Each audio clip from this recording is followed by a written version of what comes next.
নমস্কার বন্ধুরা, আজকে নিয়ে এসেছি দুর্দান্ত স্বাদের একটা রেসিপি। পুঁই শাকের লাবড়া বা ঘ্যাটও বলতে পারেন।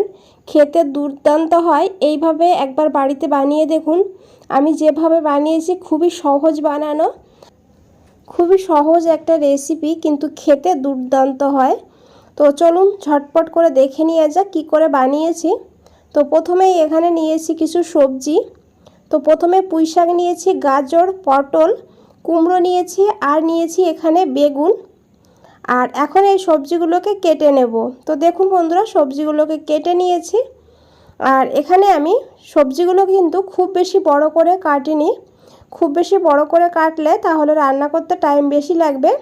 তো এখানে আমি কুমড়োটাকে এইভাবে কেটেছি। কুমড়োটা একদম পেকেও যায়নি, আবার একদম কাঁচাও না, তার জন্য আমি কুমড়োর খোসাটা কিন্তু ফেলিনি। তো দেখুন কুমড়োর খোসাটা রেখে দিয়েছি। তারপরে নিয়েছি এখানে পুঁই শাকের ডাঁটা কেটে। ডাঁটাগুলো মোটা ছিল তাই আমি মাঝখান থেকে একটা কাট লাগিয়ে দিয়েছি। পটলগুলোকেও এইভাবে কেটে নিয়েছি, গাজরটাকে এইভাবে লম্বা করে কেটেছি। আর এখানে আলুটাকেও কিন্তু খুব বেশি বড় না, মিডিয়াম সাইজ করে কেটে নিয়েছি। আর এখানে পুঁই শাকটাকে আলাদা করে রেখেছি। আর এদিকে একটা কড়া বসিয়ে দিয়েছি। কড়াইতে দিতে হবে অল্প করে একটু তেল। আর রান্নাটা সাদা তেল বা সর্ষের তেল, যে কোনো তেলেই করা যাবে। তো অল্প করে তেল দিয়ে দিয়েছি। আর এখন এখানে দেব 2 থেকে 3 চামচ চীনা বাদাম। বাদামটা এই রান্নাতে অবশ্যই দেবেন বন্ধুরা, যেহেতু নিরামিষ রান্না। তারপরে এই বাদামটা খাওয়ার সময় মুখে পড়লে স্বাদটা কিন্তু দ্বিগুণ হয়ে যায়। তো দেখুন লো ফ্লেমে বাদামটাকে এইভাবে ভেজে নিতে হবে। খুব বেশি ভাজবেন না, হালকা করে বাদামটাকে ভেজে তুলে নিতে হবে।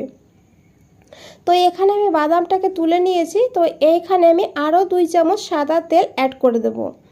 আর এখন দিয়ে দেবো এখানে একটা শুকনো লঙ্কা, একটা তেজপাতা, আর দিয়ে দেবো এখানে হাফ চামচ পাঁচফোড়ন।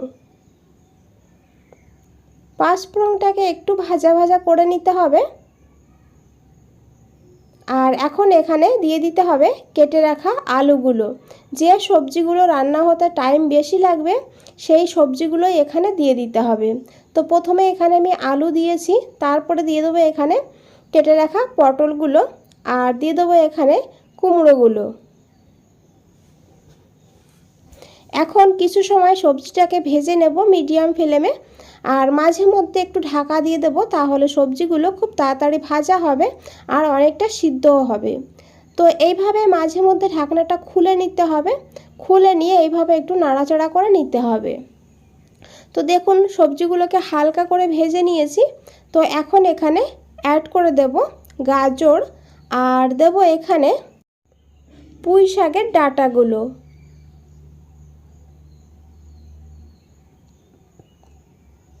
এখন এই সবজির সঙ্গে এই সবজিগুলো কিন্তু একটু ভাজা ভাজা করে নিতে হবে।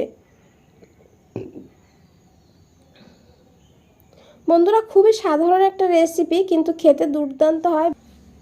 তো দেখুন বন্ধুরা, সবজিটাকে একটু ভাজা ভাজা করে নেওয়ার পর দিয়ে দিতে হবে কেটে রাখা বেগুনগুলো।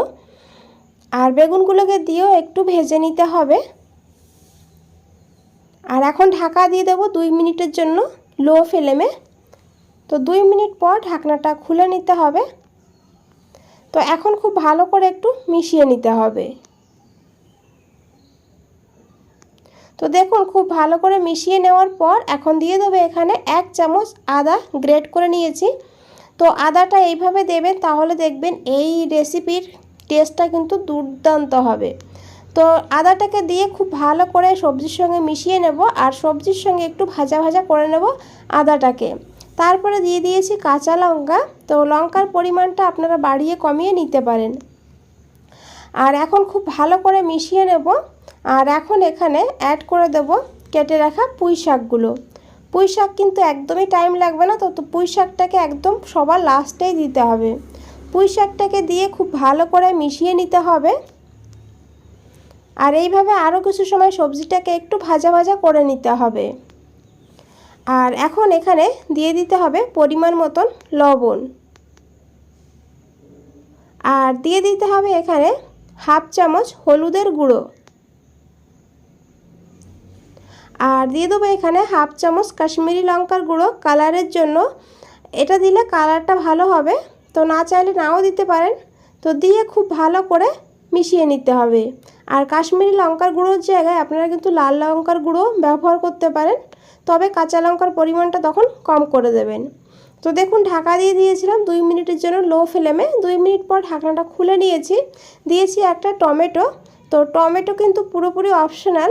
টমেটো যদি হাতের কাছে না থাকে না দিলেও হবে, আর যদি থাকে তাহলে একটু দিয়ে দেবেন। ভালো করে মিশিয়ে নেওয়ার পর এখানে দিয়ে দেবো 2 থেকে 3 চামচ জল।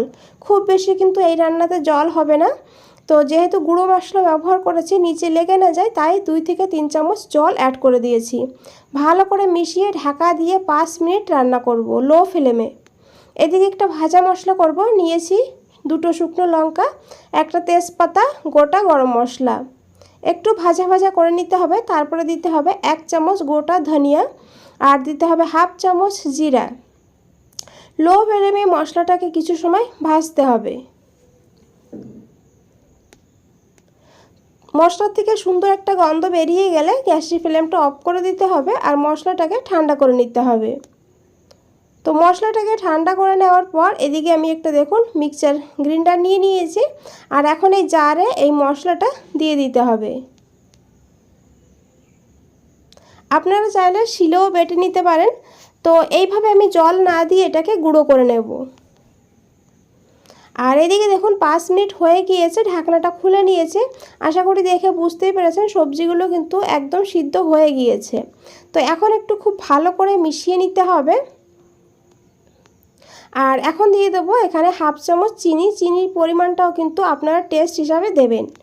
তো তারপরে দিয়ে দেবো এখানে ভেজে রাখা মশলা 1 চামচ, আর দিয়ে দেবো এখানে ভেজে রাখা বাদামগুলো দিয়ে এখন খুব ভালো করে মিশিয়ে নিতে হবে। বন্ধুরা রেসিপিটা ভালো লাগলে অবশ্যই একটা লাইক দিয়ে দেবেন। নতুন বন্ধুদের বলছি চ্যানেলটা এখনও সাবস্ক্রাইব করে না রাখলে চ্যানেলটা সাবস্ক্রাইব করে পাশে থাকুন, আর নিচে বেল আইকনটা আছে প্রেস করে রাখুন। যখনই নতুন কোনো রেসিপি দেব সবার আগে আপনাদের কাছেই পৌঁছে যাবে।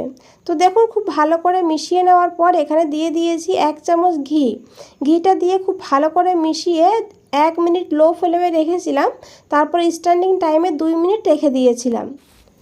আর 2 মিনিট পর ঢাকনাটা খুলে নিয়েছি, আর দেখে বুঝতেই পেরেছেন কতটা লোভনীয় লাগছে। এটা যদি নিরামিষ দিনে বাড়িতে বানানো হয় সবাই এটা দিয়েই খেয়ে নেবে। আর যে কোনো পুজোতেও কিন্তু আপনারা এইভাবে পুঁইশাক দিয়ে এই রেসিপিটা বানিয়ে নিতে পারেন। বন্ধুরা ভালো লাগলে অবশ্যই একটা লাইক দিয়ে দেবেন, কমেন্ট করে জানাবেন, শেয়ার করতে ভুলবেন না। আজ তাহলে এই পর্যন্তই, ফিরে আসছি নতুন কোনো রেসিপি নিয়ে। ভালো থাকবেন, সুস্থ থাকবেন। আপনাদের সবাইকে অনেক অনেক ধন্যবাদ।